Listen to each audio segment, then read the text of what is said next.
Laziali all over the world, welcome to another episode of Lazio Lounge. I'm Vittorio Campanile, and luckily today we don't have Alistair McKenzie. I know it's incredible. Lazio won, Alistair's not here. I mean, what else can you ask? So really pleased that Alistair is not here. No, he's on the honeymoon. He's going to be back in 3 weeks' time, unfortunately. But I have a special guest because we have here a great Danish friend. And obviously, this is the perfect time because finally, Gustav Isaksen scored his first goal with the Lazio shirt. So, Carsten, what are we going to talk about? Great performance from our friend Isaksen, right? Yes, I think that the second half, I think, was probably his best half in the Lazio shirt at all. I think he did really well the last half an hour. The entire Lazio team played really well the last half an hour. And yeah, I agree with you. I think that this might be his breakthrough because, as you say in Italy, you always tell me this, that it's important for strikers or attacking players to score some goals once in a while. And now he has his first goal. First goal and assist. Let's not forget that. I said that when he came in, he changed the game because in the first half, Lazio wasn't playing that bad, but didn't create pretty much nothing. Frosinone goalkeeper didn't make a single save, which is incredible. Mm-hmm. So Sarri took off Felipe Anderson. We're going to talk about Felipe Anderson. Brought in Isaksen. It's true that Frosinone scored, but after that, it was pretty much only Lazio. Isaksen made the assist, scored the second goal, made a third assist to Castellanos, and it was disallowed for offside. Hit the crossbar. I mean, great performance, and I really think he changed the squad. He boosted confidence, and I think he is at the moment the only player who really tried to do something when he has the ball on his feet.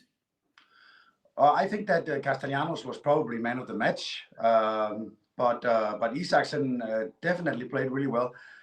Well, we talked about this before, that Isaksen, when he played for FC Midtjylland, is a sort of player. When you give him the ball, if you can isolate him with one single defender, he will always be able to do something that will probably come out good. And he'll never just pass the ball back. He always tries something. He's not in that sense. He's a courageous player. He doesn't play alibi football, as we say in Denmark. You know, he gets the ball, and I think that one thing that Guendouzi is getting really good at is whenever he passes the ball to Isaksen, he's very, very good at staying away from Isaksen. He's not running towards him. This is very important because you have to isolate Isaksen with one defender. If you can do that, Isaksen can almost always get it over to his left foot and get a pass going, or maybe go the other way and dribble past his defender. But you have to isolate him. Isaksen is not a good player in very small spaces. Felipe Anderson is much, much better at that. But if you can isolate Isaksen in a space with one defender, and he has a lot of space to go behind him, I think he'll be a good player in every single league in the world, actually. Carsten, you said something very important. You said Isaksen is not the type of player who passed the ball backwards. Felipe Anderson did it, I don't know how many times in the first half. Yep. Was really disappointed, his performance. I don't understand what's going on with the Brazilian. Last year, he was terrific. This year, he's invisible. He did a couple of good things at the beginning of the match, and then he made a mistake and the game was over for him. It's not acceptable. It's really difficult. I'm a big fan of Felipe Anderson, as you know. Sai is an even bigger fan of him. I mean, Sai said after the game, he said that Felipe Anderson had played really, really well in their last practice. Mm-hmm. Just before the match, he had been playing extremely well. So he was very surprised that Felipe Anderson didn't play well. He also basically said, Sai, that this is the best player we have in our team. But at the moment, he's not delivering. So Sai agrees with you, and I agree with him as well. I think Felipe Anderson is such an intelligent player, though. I think that he will come back. I think he'll have a role. And I actually think that if Kamada, if he's going to Japan, to the Asian Games, and we don't have Luis Alberto to play the Mesala, I think maybe Felipe Anderson could be the Mesala. I mean, because I know that he's never played that position before, but he knows the Lazio system so well. He's played 300 matches for Lazio now, and he's a really intelligent player. I think that it might be worth giving him a shot there, because in his position on the right wing, I think you have to play Isaksen now. I think you simply have to, because he's got so much momentum. I don't think Isaksen is a better player than Philip Anderson. I don't know that he ever will be, but right now he has momentum. So you have to let him play, in my opinion. Yeah, I agree with you. I mean, if you don't start Isaksen now, you will never do. You can see he has confidence. He's playing really well. And on the other side, Felipe Anderson, I think he lost trust on himself. I don't know why.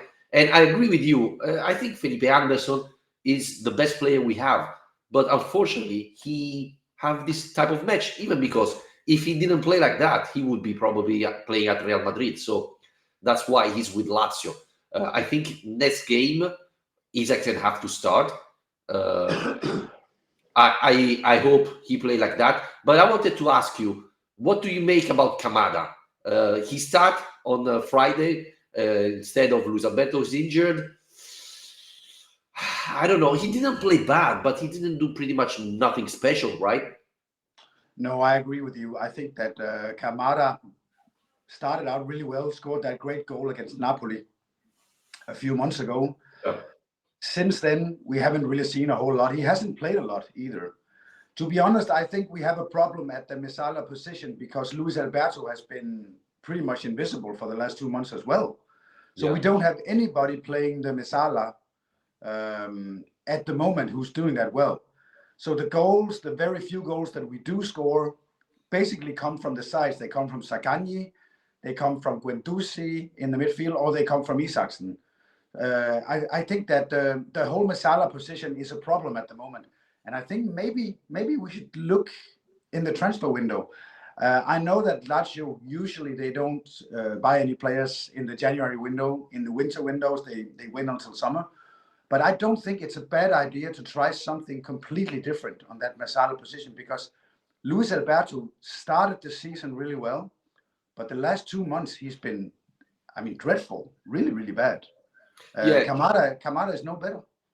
No, and there's the question mark, how long Luis Alberto will be out. And Sari mentioned it. He said, we have to wait and see. Kamada should be going to play the Asian Cup. And if Luis Alberto is injured, then probably we need to sign someone, which would be a new thing. And I think it's the right move. Against Frosinone, Kamada came off. He was booed by the fans. I thought it was a little bit too much. But as soon as he came off, Lazio scored twice. Do you think it's a coincidence or not? I mean, the game against Frosinone was one of those games, Vittorio. We've seen so many of those games this season. The first hour was just it was a boring game. It looked like, I think Lazio created 0.3 on the XG, which is nothing. I mean, they're playing at home. It's ridiculous. Yeah. And then Frosinone gets this penalty. And usually I don't want to talk about referees because I think it's ridiculous. But I think it's a free kick on Guendouzi before the penalty. I mean, his shirt gets pulled really, really hard. And usually, especially in Italy, where referees always give the free kick to the defenders, this was a free kick for Guendouzi, in my opinion. So the penalty, I think, was harsh. It was probably wrong. But the way that Lazio reacted, we have to talk about this, because they never react like this. Well, I mean, when Lazio goes behind, they always lose. But this time we won. Lazio won 3-1. And to be honest, Isaksen could have scored one more goal. He could have scored maybe 2 more goals. He hit the crossbar. Yeah. I think Tati could have scored another goal as well. This game could have ended 6-1 easily. Yep. And you mentioned it. This is the first time, guys, the first time this season the Lazio win a game after going down. The first time. In Champions League, we did it only against Celtic, away game. We went down after 15 minutes and we scored a winning goal with Pedro at the last second. But in Serie A, this is the first time. And again, this is not acceptable for a big club like Lazio. Every time we go down, it's finished. And I don't think it's a coincidence that we won this game with Tati Castellanos that is new, Isaksen that is new, Guendouzi is new. I mean, the new players have more confidence than the older one that Yeah. are, they think, well, it's over. We consider a goal is finished. I wonder whether or not, I'll be very curious to see how Castellanos, how he reacts to this, because he was a completely different player the last half an hour. He was, after he scored that wonderful, it's a beautiful goal, beautiful headed goal. After he scored that goal, he just looked like a completely different player after that. Carsten, I was at the stadium and I noticed that at the end of the first half, Isaksen started warming up. So I thought that he would come in immediately. And I was talking with a friend and saying, okay, who do you take off? Felipe Anderson or Tati Castellanos? Because the other option could have been, Tati, you put Felipe number 9 and you play Isaksen on the right. I was thinking that he was taking off Castellanos, who had a bad first half. Instead, Sarri surprised me. And obviously now we can say he made the right decision. But I thought that was a huge message to Castellano, who thought, wow, he's keeping me. Even though I played bad, I have to react. And I think that's where the game for Castellano changed. Well, I think we have to give some credit to Sarri lately, because he's been very, very, very good when he's doing his substitutions. The match that you and I watched together, Vittorio, against Celtic, do you remember that we both thought that he was going to take Isaksen off the last half an hour? Yeah. And when Isaksen realized that he wasn't going to take him off, he provided 2 assists. And this time, Castellanos looks out. He doesn't get substituted at halftime. And I agree with you. He could have been substituted because he did nothing in the first half. And then he played really, really well. He scored a goal. He provided an assist. He could have scored twice. Well, 3 times, actually. And I think that Sai must see something that we don't see. Maybe he knows more about football than you and me, Vittorio. I don't know. You think so? I'm not sure about that. But how funny is football? Castellano was playing so bad. He scored, and suddenly it's a completely other player. Not only a great goal, perfect assist to Isaksen, he scored another goal. He had another chance. I mean, it looked like he was another player on the pitch. Yeah, I completely agree with you. I think that the Sai ball, which I'm a big fan of, can sometimes be a bit stale. You look at the systems, they pass the ball around, but they don't create anything. So you have some of the players that are not very Sarri ball-like, because Isaksen, I think, is a good player, but he's not really suited to Sarri ball that much. He's got other things that he can do.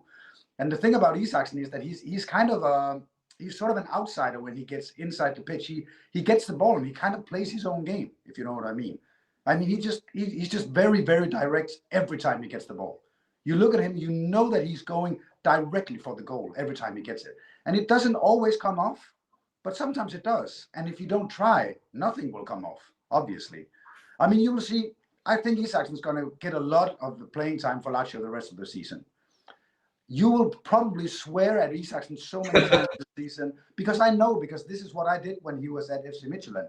I looked at him throwing the ball away and I thought, what the hell is wrong with this guy today? But then 5 minutes later, he dribbles past 2 players and he scores a goal. And that's the way he is. He does actually throw the ball away. He looks very, he almost looks sloppy in the way that he plays sometimes, but that's part of his game. And I think that Sai he's sort of learning what kind of a player Isaksen is. And he's not really a Sai player, but he has qualities anyway. And I think Sai sees that now. Carsten, you mentioned that it's not the type of player for Sarri, but I think Sarri have changed a lot with Lazio. Now we are playing more direct ball, more long ball to put Isaksen in the right place to go one-on-one with the defender. Same thing on the other side, Zakarian. Same thing for Ciro. Ciro is one who loved the deep ball.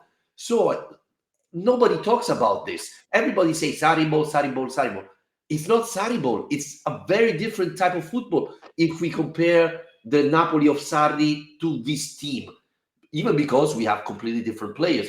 So I think Sarri doesn't get enough credit for this. He knows that Isaksen is a different type of player. He tried to play a different type of football, right? Yeah, I agree with you. I think that Sai has acknowledged that, especially in offense, the way that he's been playing this season, Lazio just don't create enough chances. They just don't. If you go 2 games back, Vittorio, we've scored 5 goals in the last 2 games, right? But before that, we had 16 games played and we scored 16 goals. Yeah. Those are relegation numbers. I mean, you get relegated if you have those numbers, usually. But now we've scored 5 goals in 2 games, and we're like 21-17. That's our goal scorer at the moment. And that's a bit better. It's still on the low side, but it's a little bit better. And what we can hope is that that Sai has sort of told his players on the offense to be a little more free, to maybe not play this very scheduled kind of Sai ball. And I think, and even with someone like Isaksen, you can't play that kind of football because he doesn't know side ball and he can't really play side ball. I think Guendouzi is another player who's a bit of an outsider.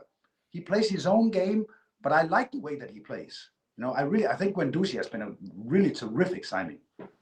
Yeah, this was only the second game this season where Lazio scored 3 goals. The other one was Lazio-Atalanta. So this tells you how much we are struggling. And Empoli-Lazio was only the second away game where Lazio scored twice. Again, this is incredible. Talking about Guendouzi, I totally agree with you. And this was my concern. He's a very chaotic, if you know what I mean, type of player. He's not, the type of player, this is your position. You have to stay here. He moves all around. And I was a little bit concerned because I said, Sarri is very strict. Yeah. And you get this player that's moving everywhere. It could create problems. I think it can create problems, but it also creates spaces to the other players. So I agree. Guendouzi is a very important player for this team. Very dynamic. Obviously, he's not Milinkovic-Savic, but he's a different type of player. And I think in Serie A, where we don't have that many dynamic football players, he can be a game changer in a way. I completely agree. I'm very surprised by him because I saw when he was in Arsenal, and I didn't really like his game that much. I thought he was too chaotic. I never really knew where he was, what he was going to do. Yeah.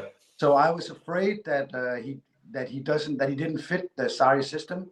But I think that Sai, like I just said, I think Sai has come to realize that he needs these agents of chaos, if you know that expression. Absolutely. These players who just do something that's not on the schedule. That isn't really the way that you're supposed to do things. Because when you play the Sai ball, you have to understand that all the other teams, they know exactly what Lazio is going to do all the time. If you have somebody like Guendouzi, someone like Isaksen, you're going to get a bit surprised because they're going to do their own thing once in a while. And I think that's a good thing for Lazio at the moment, at least. And by the way, I think Sai said in an interview that he considered moving Rovella up to the Messala position. If no one's come, yes. Because we have Cataldi as a good number 6. So you could put Rovella up to the... I don't know that Rovella can play that position, but I don't know him that well. What do you take? What's your take on Rovella? I thought he played well. I was expecting a little bit more when he has the ball on his feet. He needs to move it a little bit faster and not all the time backwards, but he recovers a lot of balls. He's very useful on that side, but we need to score. So he needs to move the ball a little bit quicker, but he's very young. I thought again, another very good signing for Lazio. Mm-hmm. Yeah, I hope that. Yeah, I think it's a great signing. I know that my friends who are Liverpool supporters, Juventus supporters, they are quite angry that we got Rovella that way because he's so young, and I mean he's the first choice for his position at the moment. If we move him up as a Messala, if Sai really does that, he'll certainly get the chance to do something more decisive with the ball. I think Rovella would be good for Isaksen as well, because I think he can find the through balls for Isaksen. And Luis Alberto has not been able to find Isaksen at all. Luis Alberto works with Sakanya almost exclusively. I mean, they almost close the pitch down when they play together. I mean, they're great together when they're doing well. They're excellent together. But I think Luis Alberto, he never changes the ball to the other side. He always keeps it on the left side. Yeah. Do you think Lazio made a mistake on not selling Luis Alberto and Ciro Immobile this summer? No. I don't think so. And I don't think that we would have gotten a lot of money anyway. I mean, maybe from Saudi Arabia, who knows? Those guys will pay anything. But Luis Alberto is a pretty old player. He's not really had any success anywhere else than in Lazio. I remember when he was in Liverpool, I think he played 5 matches. He was a complete disaster. So and he's a very special player. I think that he he belongs in the Lazio system. I don't know that he'll be a very good player anywhere else, to be honest. Yeah, he's very difficult type of player to adapt. Mm. After the game, I was thinking something, and I want to hear your opinion because Sarri said we cannot play with Pellegrini and Lazzari because they are very offensive-minded defenders.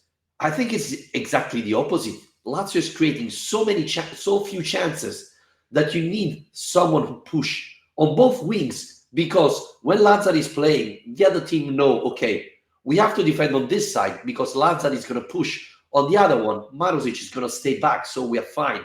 Instead, if you have both of them, Pellegrini and Lazzari, you know that we're going to attack on both sides. Yes, we are exposed to counter-attack, but at the same time, we're going to put you under pressure.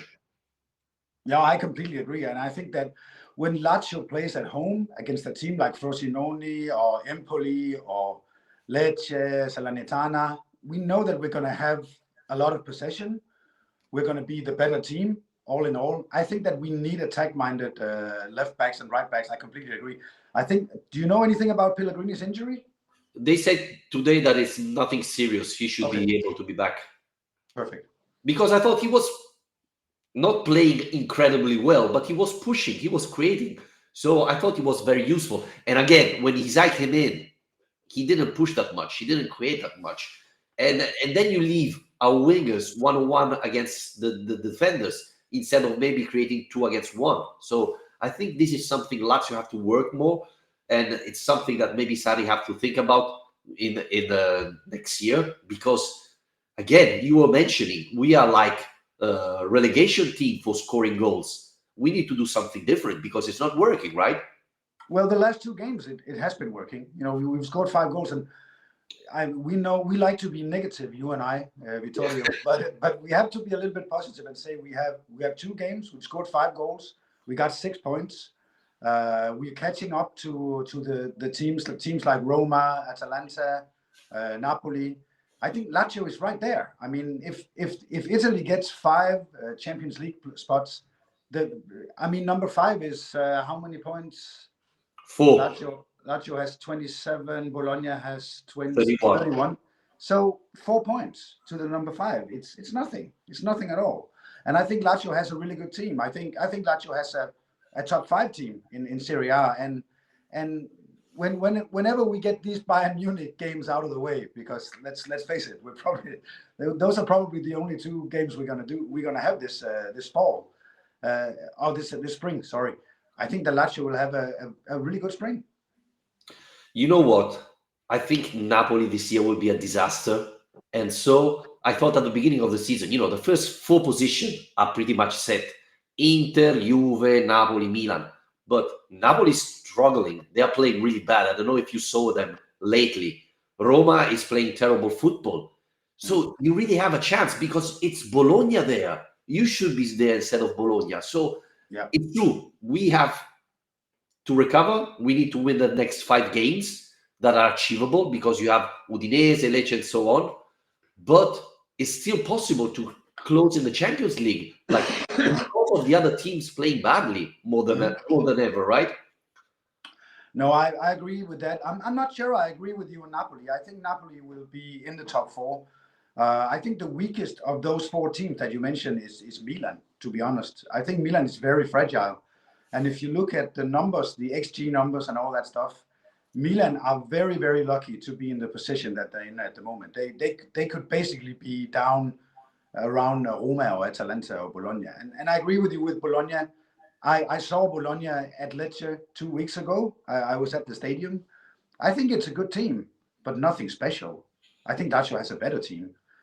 So I would expect Bologna to finish maybe number 7 or 8 again, to be honest. And I think number 4 or 5, it'll be the usual suspects. It'll be Lazio, Atalanta, maybe Roma, and maybe one of Milan or Napoli. I mean, there's no doubt that Inter and Juventus are completely gone at the moment. Yeah, I think the Scudetto race it's over. It's going to be Juventus Inter. The gap is huge. Yeah. I don't like that much how Juventus is playing, but they're winning a lot of games. So yeah. I don't think it's. Well, Juventus have, I agree with you. I don't like the way they play at all, but they just have quality players. I mean, someone like Rabiot, who scored yesterday, he's one of the best midfielders in the world. He could play for Manchester City. He could play for Arsenal. He could play for Real Madrid. That's how good of a player he is. And this is the thing about Juventus. They may not be playing well. They may not have had a good season last season, but they just have some world-class players. You know, Bremer is a world-class player. You have their goalkeeper, who's one of the best goalkeepers, I think, in Italy and in Europe. I think Vlahovic is a really good player. I think Chiesa is a world-class player when he's not injured. You know, and then you have someone like Rabiot. I mean, there's like 4 or 5 world-class players on that Juventus team, and I think that's enough to get them to. I mean, they might win the Scudetto this season. I'm not sure Inter will win it. Inter could go a long way in the Champions League. Yeah, I think the Champions League will take points out of Inter this season. Yep. So like it did last year, basically. So I think and also Vittorio Inter will play the Super Cup with. I mean, they've drawn Lazio in the semifinals when we're playing in Saudi Arabia, I think. Yeah. And that's a couple of games because let's say Inter will beat Lazio. I mean, they're certainly favorites. So that'll be another 2 games for Inter. So you know, they have a few games more than Juventus this spring. Yeah, definitely. Well, and they already played more because they had the Champions League. So I think has a huge impact. Going back to Lazio, with Ciro out, do you think Tati Castigliano will provide the goals we need after that game? The thing about Castellanos is that I really like the way that he plays. His ball handling is excellent. I think his positioning, his running is really, really good. One of the problems is that with Castellanos is that he's not a very big guy. I know he's a good header of the ball, but I think he's smaller than I am. So, you know, and I'm not a big guy at all. So I think that the way that they have to cross the ball to Castellanos will have to be a little bit different. I mean, they'll have to find him on the near post, because if you just make a really, really big cross onto the far post, he'll never win that because the defenders are much, much bigger than he is. So I think the wingers, Zaccagni, Isaksen, and also the midfielders will have to provide him in kind of a different way. Do you know what I mean? Yep. One player that we didn't mention, and he was, for me, one of the key of the success last year, is Mattias Vecino. He's not playing a lot this season. Last year, he had a good impact. I'm thinking about the game against Napoli, etc. Do you think he's close because we have too many other players there, or simply, you know, he's going down as he's not getting any younger? I actually like him because he's one of the few players who is an aerial threat. Because he's a big guy, he's a good header of the ball. He scores goals. I mean, he scored like 2 or 3 goals this season, right? Yeah. And whenever we have a corner kick, we never get anything out of the corner kicks, but we got a corner kick, and he was on the pitch, and then we scored from that corner kick. And I think it was Castellanos who won the ball. But Vecino will always be someone that the opposition will have to mark because he's a good header of the ball. And Lazio is such a small team, especially when Romagnoli and Casale is not playing. Our 2 defenders, I mean, Vittorio, they're smaller than you and me. Yeah. I mean, they're good players and they're very, very fast, faster than you and me. You know, but they're so small. Do you know anything about Romagnoli when he comes back? Well, Romagnoli should be coming back. He should be start training with the club, with the team tomorrow so he should be available for Udinese. But I think Vecino is very important because I agree. Without Milinkovic Savic, Guendouzi is not the type of player who goes in the penalty box. He's not a great header. So we need someone like that because otherwise we're not going to score a lot of. I think Castellanos' goal was the first one in Serie A, which, you know, it's end of December. It's tough to think that this is our first header goal in Serie A. So I think we need a little bit more Vecino. And I think it's not a coincidence that when he came in, without doing anything special, the game changed, right? He put passion, he put pressure. He's always in the penalty box. He created chances, even without doing nothing special. We need that type of player, I think. I like Vecino. I think that we should certainly hold on to him. I think he's a great player to sub on the last half an hour. He's always dangerous, as you say. He always puts in the passion. He gets a few too many yellow cards bookings, but that's okay with me.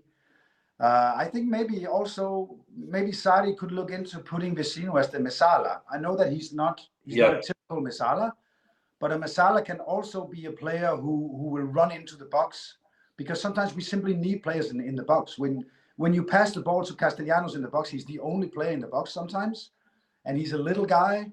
If there's 2 or 3 players in the box, sometimes you'll just score a goal because of coincidences in the box. And Vecino, if he plays as a Mesala, he plays further up the pitch. He'll get into the box all the time. I don't think that's a bad way of playing. No, absolutely. Even because the other options we have, Luis Alberto is not a player who goes in the box. Guendouzi as well. Never. So you don't have players going in. We're missing Milinkovic Savic on that. So I think Vecino is obviously. Sorry, guys, I'm not feeling well. Obviously, Basic could have been an option in the past, but I think he's out of the project of Lazio. So I think he's going to be sold this January. But we need a tall guy, someone who can help Ciro Immobile or Castellanos in the box. And at the moment, he's the only option we have, right? I agree. I think that Vecino is a Milinkovic Savic light, if you know what I mean. And we certainly need that. We need more physicality. I know that Sarri wants small, quick players to play his system, but we also need a little bit of physicality. I think that's one of the reasons why Marusic is still playing, because Marusic is not playing well at all. Not at all. But he's a strong guy. And whenever we have set pieces, corner kicks, and the opposition takes their big defenders up on corner kicks, I mean, who's going to mark those defenders? We have no physicality in the team at all. So Vecino is very useful, in my opinion. But he's been sort of, I don't know, he's been complaining a lot, hasn't he?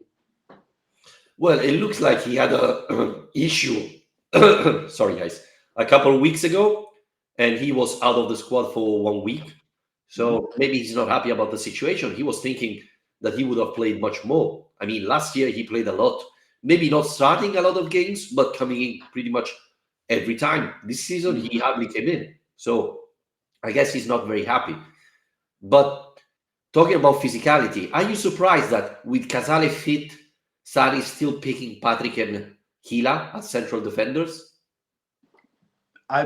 You know what? I think that Casale needs Romagnoli next to him. I think Casale is a big, very physical player. I think he's a good defender, but I don't think that he's how can I say this nicely? He's not a leader in the back. Okay. I think Romagnoli is a leader. I think Romagnoli tells Casale what to do. I'm not sure Gila and Patrick are telling Casale what to do. I mean, he doesn't function well with those guys. But I think that the defense we had last year, when we had 21 clean sheets, was mostly Romagnoli and Casale. So, and I think, and that's another thing, Vittorio, that we have to be. I don't like to be this positive, but I have to be positive again. We've been without Romagnoli now for what, 2 months, a month and a half. Yeah. I thought he's the most important player we have. He can never get injured. He's gotten injured, and I know that we haven't played great, but our defense has actually been doing fairly well without them. Romagnoli didn't skip a single minute before he got injured. He was never subbed. Champions League, Coppa Italia, Serie A, never subbed. And now he's injured. And I thought Gila had a terrific performance. I was surprised to honestly see him playing so well after 3 months without a single minute. So it's a big surprise. It's really important because you have to rotate. The season is very, very long. Mm-hmm. And obviously, Romagnoli, it's a player you feel you're missing. He's a leader. He's very important. Hopefully, he's going to be back against Udinese. But I think Patrick and Gila, I think they played really well. I don't know if they play well together because they're both Spanish and so they communicate easier. Mm-hmm. But I was surprised, to be honest. I didn't expect Gila playing so well. Last year, he played well, but he made even a couple of mistakes. This year, it looks like he's improving game after game. And obviously, the more you play, the more you gain confidence. But well, he's a very special defender because he's not very big. He's really small. He's very, very quick. I think he's fairly good on the ball. He's also very resolute, but he's not a big guy at all. And I think that when Romagnoli got injured, the first thing I thought was we have to play Casale or somebody else in defense because we need some physicality. And we've been playing well without Romagnoli. But the thing is, now we're playing Udinese next week, and they have a lot of big players, a lot of physicality. So I'm really hoping that Romagnoli can play. Maybe Vecino would have to play in that game as well, because Udinese's players are big guys. Yeah, and we have to see if Kamada will be still here and what happened to Luis Alberto. So I think if those two players are out, definitely Vecino will start. But again, it's an away game. How do you explain Lazio struggling so much in away games? Because we beat Napoli, which is surprising. We won against Sassuolo, and then we lost every single game or drew every single game except to Empoli. Why this team struggling so much in away games? I'm not completely sure about that. I think that last year we did fairly well in the away games because we were such a good counter-attack team. And if you can have a clean sheet every single game, which we almost could last season, we had such a great defense last season. I think that helps a lot. But I agree with you. Lazio is not playing well away this season at all. I think that maybe there's been a little bit of a turnaround the last couple of matches. I'm choosing to be on the positive side here, Vittorio. Good. Because we've scored 5 goals and we won 2 games. Yeah, absolutely. It's true that there were games you were expecting to win, but anyway, we lost against Lazio and Genoa, so nothing is given for this club. No. Before we wrap it up, as it's the 31st of December, who is your player of the year for Lazio? 2020. Or like the entire year, 2023. Yes. I mean, that's a really good question. You didn't prepare me for this. No. I would say either Provedel or Felipe Anderson. I will say Provedel. I was thinking Provedel. He had a terrific season, even because I think everybody knew he was a good goalkeeper, but not that good. I mean, after at Empoli Lazio, he makes a couple of great saves. I think he's playing much better than Donnarumma. He should be in the fight for the starting job of the national team. I think Vicario is playing better, but the second goalkeeper should be Provedel. Yeah, I mean, I don't think that's going to happen. We have sort of the same problem in Denmark that you do in Italy, because you have a really good goalkeeper who's not playing very well at the moment, Donnarumma. I think Donnarumma has had a terrible season.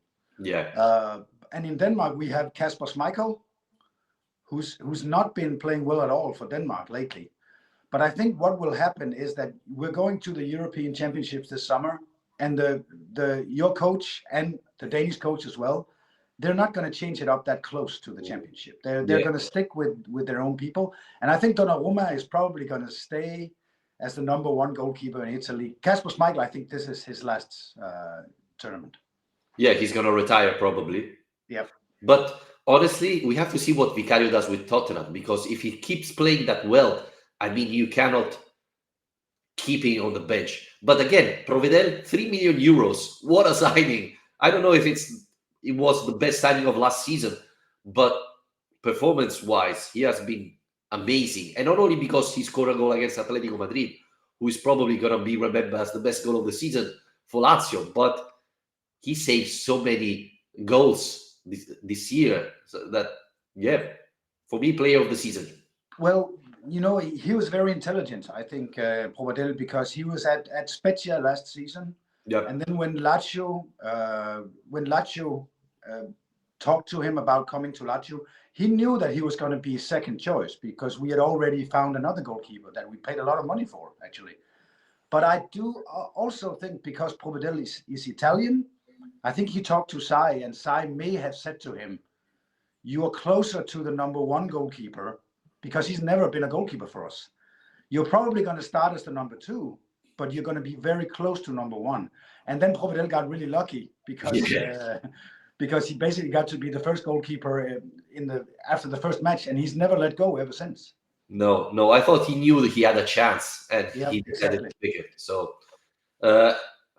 I feel a little bit sorry for Maximiliano, to be honest with you. Me too. Uh, Me he's too. not. He's struggling even in Spain. I think he's bottom last of the table. He's not playing in a great team, but at least he's starting. But yeah, thanks, Carsten, for joining me. Thanks, everybody, for listening to this podcast. I'm sorry, I'm not feeling great. I'm under the weather, but we had to record this podcast before it was too late. Happy New Year to everybody who's going to listen to the podcast tomorrow, the 1st of January.